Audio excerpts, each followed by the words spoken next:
Dhaka Capitals Shakib Khan যখন প্রথম 1999 সালে আসছিল না, আস্তে আস্তে আস্তে আস্তে এখন বাদশা কিং রাজা সেই অবস্থা হয়েছে। ঢাকা ক্যাপিটালস একটানা একটানা 6টি ম্যাচ হেরে 6 ম্যাচ হারার পর এখন ঘুরে দাঁড়িয়েছে, এখন 4 নম্বরে। এটাকেই বলে কচ্ছপের মতন গতিতে এগিয়ে যাচ্ছে, এগিয়ে যাচ্ছে, এগিয়ে যাচ্ছে, এগিয়ে যাচ্ছে। এর শেষ কোথায় সেটা আপনারা জানেন না, আমরাও এখন তো জানি না। আমরা আশা করতেছি যে দ্বিতীয় রাউন্ডে ঢাকা ক্যাপিটালস যাবে, এটাই আমরা আশা করতে পারি। আর এখনো আশা নিয়ে বসে আছি, কেননা শাকিব খানের তার কেরিয়ারে আস্তে আস্তে আস্তে আস্তে আস্তে আস্তে এমন পর্যায়ে গেছে, তারে তো ধরার তো দূর কথা, তার ঠ্যাং ধরার সময় পাইবে না কেউ। এই অবস্থায় পরিস্থিতি চলে গেছে মেগাস্টার শাকিব খান। সেইভাবেই ঢাকা ক্যাপিটালস কচ্ছপের গতিতে এগিয়ে এখন বিপিএলে একটা জান প্রাণ যাই বলেন, সব কিছু আমাদের জান প্রাণ যাই বলেন দিয়েছে এই মেগাস্টার শাকিব খান। তার তার যেভাবে বাংলা চলচ্চিত্রকে নিয়ে গেছে, সেইভাবে তার ঢাকা ক্যাপিটালস প্রথম দিকে আস্তে আস্তে আস্তে আস্তে আস্তে করে একটা জায়গায় নিয়ে গেছে। আমরা এখন আশা করতে পারি যে বরিশাল এবং খুলনা এই দুইটা দলে যদি কোনোভাবে সাবান দিতে পারি, একদম সাবান দিতে পারি, সাবান দিলে পরেই একর সাথে জিতলে পরে আমরা দ্বিতীয় রাউন্ডে যাওয়ার অনেক অনেক অনেক অনেক পুরো পুরো ডাইরেক্ট পুরোই আমরা যাইতে পারবো যদি এই সাবান দুটো দিতে পারি। এই সাবান যদি না দিতে পারি তাহলে আমার শিডিউল হিসেবে যদি হয় একটা একটা মাইসের দিক তাকাই থাকতে হবে, আর একটা ম্যাচ জেতাই লাগবে, 4টে ম্যাচ জিতকেও যাইতে পারে। সেটা নিয়ে আপনাদের সাথে কথা বলছি। এখন মেন হচ্ছে কি যে আপনারা কতটা আশা করতেছেন যে শাকিব খানের ঢাকা ক্যাপিটালস যাবে। আর গতকালেই আমরা বাদ পড়ে বাদ পড়তে পারতাম, কেননা দেখেন খুলনা কলম অলরেডি 6 পয়েন্ট, অলরেডি ঢাকারও অলরেডি 6 পয়েন্ট। কালকে খুলনা জিতলেই যে চলে যেত 8 পয়েন্টে।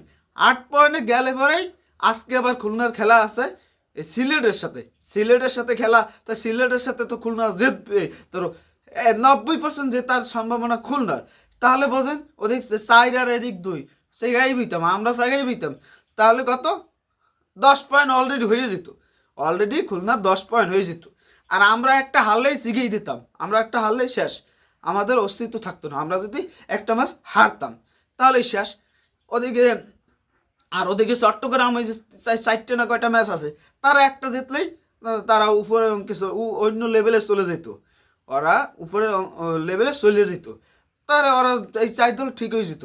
গতকাল আমরা ম্যাচটা জিতছে বরিশাল, এটার জন্য যে কতটা খুশি, এই খুশি ঢাকা জেতাছেও খুশি হয়েছি কালকে যে বরিশাল জিতছে। বরিশাল না জিতলে বরিশালও এখন ছাড়বে না, মানে তারও দ্বিতীয় রাউন্ডে যাইতে হবে, দ্বিতীয় ইসে থাকতে হবে, তারও আরও 2টা 3টে আরও 4টে ম্যাচ আছে, এর মধ্যে 4টের ভিতরে 2টা 3টে জিততেই হবে, 2টা জিততেই হবে, নিশ্চিত 2টা জিততেই হবে বরিশালে।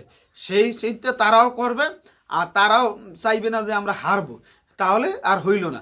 আর আমাদের মেগাস্টার শাকিব খানের তার এখন একটাই চিন্তা, সব কিছু বাদ দিয়ে একটাই চিন্তা, তার হচ্ছে প্লেয়ার আনতে হবে। ভাই প্লেয়ার আনতে হবে, এইটাই শেষ কথা। ফার্স্ট কথা শেষ কথা যে কথা হোক, আমরা প্লেয়ার আনতে হবে, এইটাই শেষ কথা। আমরা প্লেয়ার যদি না আনি, এই প্লেয়ার দিয়ে কোনোভাবেই আমাদের সম্ভব না দ্বিতীয় রাউন্ডে যাওয়া। সেটা আপনারাও বোঝেন, আমরাও বুঝি। তারা যদি না বোঝে তাহলে তাকে মাথায় এলে বিজনেস ছাড়া কিছুই বোঝে না। তারা এই যে বিপিএল চ্যাম্পিয়ন হবে এই মাথায় তাদের নাই। খুলনা প্লেয়ার আনতেই আসে, দেন আমান খান রে লইয়েছে, রোস রে নিয়েছে, আর আমরা কি আছে, তারা এই সমস্ত প্লেয়ার আনতে পারে। পারফরমেন্স কত না পারে, তারা বেটার প্লেয়ার, ভালো প্লেয়ার। আমান খান তো অসাধারণ একটা অলরাউন্ডার। তারপর এই যে রোস অস্ট্রেলিয়া এসে এর আগের বার ঢাকায় রান করছে 400 রান প্রায়, এই এই বিপিএল অসাধারণ খেলে, স্পিনও ভালো খেলে। তারপরও গত ম্যাচটা 2টা ম্যাচ খেলছে, মনে হয় 2টা ম্যাচ খেলছে, হ্যাঁ ভালো খেলতে পারে না। তারপরেও তার চান্স দেবে, সে ভালো প্লেয়ার, ভালোভাবে ঢাকা খুলনাকে ভালোভাবে ভালো কিছু করবে, এটাই তারা প্রত্যাশা করতেছে। যাই হোক আজারকে আলাপ বাদ দিয়ে আমরা ঢাকা নিয়ে কথা বলি। আমাদের ওই যে গতকাল ব্যাটন না কি জন একটা বলার আনছে, আমরা জানি না। এই ব্যাটন আগেও খেলছে, বিপিএল ব্যাটন আগেও খেলছে, অনেক আগে, তখন সাকিব আল হাসানের অধিনায়কে খেলছে ব্যাটন। ঢাকা এই ঢাকাই খেলছে অনেক আগে, তখন সাঙ্গাকারা ওই সমস্ত প্লেয়ার, আরও আদার্স ভালো ভালো প্লেয়ার ছিল তখন। সাঙ্গাকারা, তারপর পোলার্ড, নারিন, রাসেল, মানে অজস্র অজস্র ভালো ভালো প্লেয়ার ঢাকায় খেলে গেছে। যাই হোক, আমরা এখন আমাদের দায়িত্ব কি যে এরকম কচ্ছপ গতিতে আমরা এখন সেমিফাইনালে যাওয়ার ইচ্ছা আমাদের আছে, ইচ্ছাটা পূরণ করবে প্লেয়াররা, সেটা আমরা আশা করে আমরা আগাবো। আগামী বছর যেরকম আমরা নতুনভাবে শুরু করতে পারি বিপিএল, সেটা নিয়েও আমরা আশায় আছি। কিন্তু তারপরও আমরা এবারও সুযোগ আছে, এই সুযোগটা আমরা সদ্ব্যবহার করতে চাই।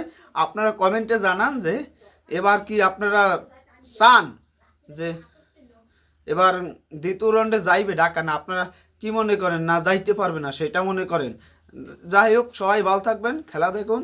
খেলা আগামীকাল থেকে আমাদের মেগাস্টার শাকিব খানের কোনো খেলা নাই। তারপর 29 তারিখ যাইয়ে ঢাকা ক্যাপিটালসের খেলা, ততদিন আমরা অপেক্ষা করতে হবে যে কিসে কি হয়। আমরা প্লেয়ার আনতে হবে, বাহির থেকে প্লেয়ার না আনলে হবে না। সবাই ভালো থাকবেন, ধন্যবাদ। অল সাকিব ব্যবস্থা খেলা হবে মাঠে, আমরা উপরে বইয়া সাপোর্ট দেবো, হাতে তালি দেবো।